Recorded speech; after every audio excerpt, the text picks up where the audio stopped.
Hey, this is John Carlos, and I'm here with a look at the Chamberlain Skeksis Funko Pop from the Dark Crystal.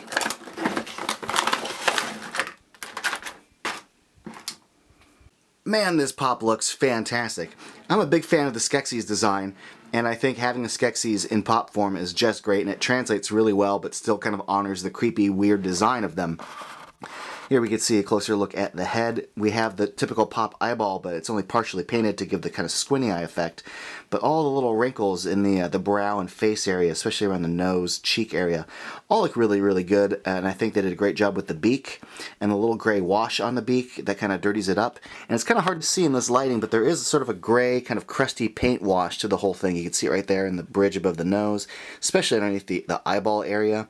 And that little gray, grimy dirt paint looks really, really good and kind of helps the sculpt, kind of pop out a bit. Now it's getting a bit washed out in this lighting, but there is a bit of gray in there.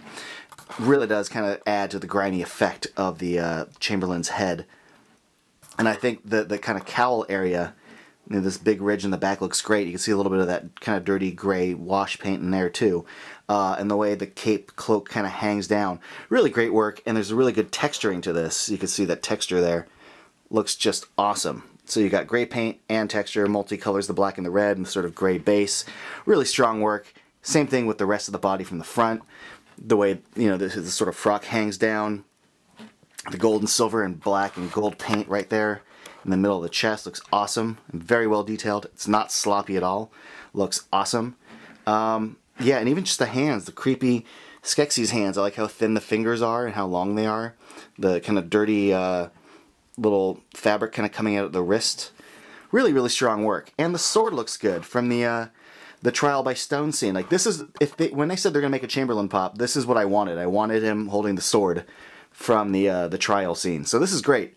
I love this. As a fan of Chamberlain, I'm glad there's a pop. I always wanted more merch from this. NECA made a Chamberlain figure, and then that was it. We didn't really get anything after that. So I'm glad that Funko's doing a whole Dark Crystal line, and that we're getting also like the smaller action figures later. Great stuff from Funko here. I love this. Thanks for watching. Follow me on Instagram and Facebook if you want, or don't.